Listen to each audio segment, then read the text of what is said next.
It's Musical People and Journeys. It's the Musical People and Journeys rock show. So welcome your rock aficionados from all around the world.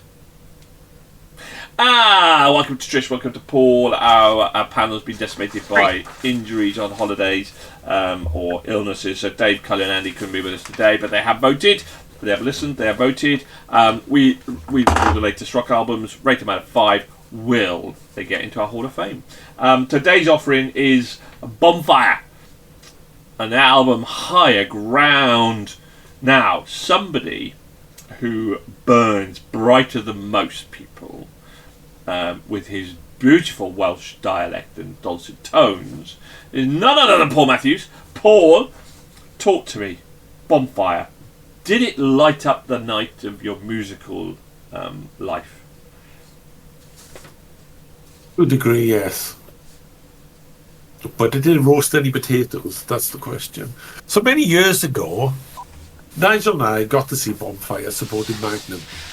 And I almost bought the t-shirt as they're a great live band.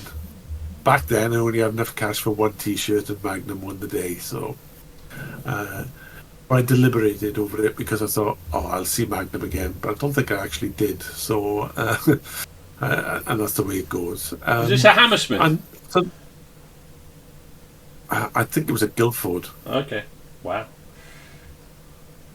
However, so they've been doing it. They've been doing this for a long, long time. I think 50 years, and there've been numerous band changes along the way. However, founder Hans Ziller has remained at the helm for the duration, and he remains a great guitarist. The latest album, Higher Ground, is a throwback to the 80s hard rock heavy metal scene. It's good stuff, but for me there was nothing that I hadn't heard before or a standout track that begged to be put on repeat. And that's the only issue I had with it, but I did enjoy it. Trish, you burn brightly. Hello. You burn really brightly. You might be a little bonfire, but you burn like a big bonfire. Talk to me. So this album opens with an effective intro, which leads into one of those big opening tracks, which, as we all know, I am all about the opening of an album to hook you in. Who cannot love the track I Died Tonight, with its epic guitar riff in the middle, pop rock drum beats to have you bouncing along, and a catchy chorus to boot to sing along to. I was in my element, big smile on my face listening to that track. All in all, for me, a good solid offering of an album for its genre. It delivers what it needs for the listener.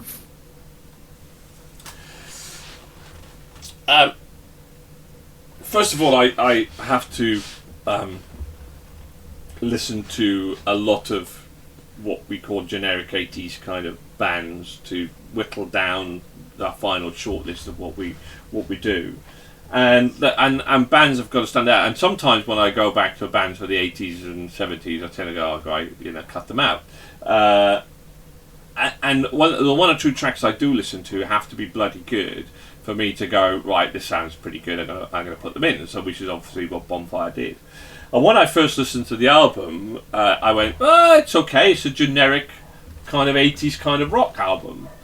But the second time I listened to it, I liked it a little bit more, and it grew on me, and it was and is a very, very high quality modern 80s classic rock kind of vibe album. Really well produced, really well performed, really well sung. It felt a little bit fresher than your typical, what I would call generic I Will Rise and When Love Comes Down. Loved it. And I ended up really thoroughly enjoying this album. And it was a grower. One of those albums that just kind of grow and you go, I wouldn't mind listening to that again. Or I wouldn't mind. Or when it comes on, you go, I actually quite want to listen to it again and again and again. So I thoroughly enjoyed the album. I really did. It did everything for me, and yeah, very much of that vibe. But I felt that they tried to spruce it up a little bit, try to put some modern twist to it. Really good. Very good, solid album, this one. Very good. Okay, what did everybody else think? Will it do enough? Will it get into our Hall of Fame? We already know that Tremonti's got our Album of the Month award. but how will these guys fare? Paul, start with you. I give it a solid 3.5. Andy's having a great month. Andy must love me because he gives us a 4, which is like he's pretty much a joint low score. He's given a 5, 2 4.5s, and 3 4s. Cully really enjoyed this album. He also give it a 4. So there we go. Trish, carry on the trend. Go on. I aligned with the legend that is Paul and gave it a 3.5. Dave give it a 3. I give it a 4.5, which for me, for a classic 80s solid rock, was really good. Really good. So would it have done enough to get into a Hall of Fame? Not quite. 19.5. So got 3.9. So close. So close. Didn't quite get in there. But did finish joint 5th of our album of the month shows. What a way to end. What a great album. Look forward to that. Okay, so do you agree? Do you like Bonfire? Do you agree with our analogy? Do you disagree? Hey, hit the comment button and leave a comment. We'll try to reply to all our comments. And also, please hit the like and subscribe button. Thank you very much. Thank you to Paul and Trish for being here today. Thank you very much to Andy, Cully and to Dave as well. And goodbye for now. Keep on rocking!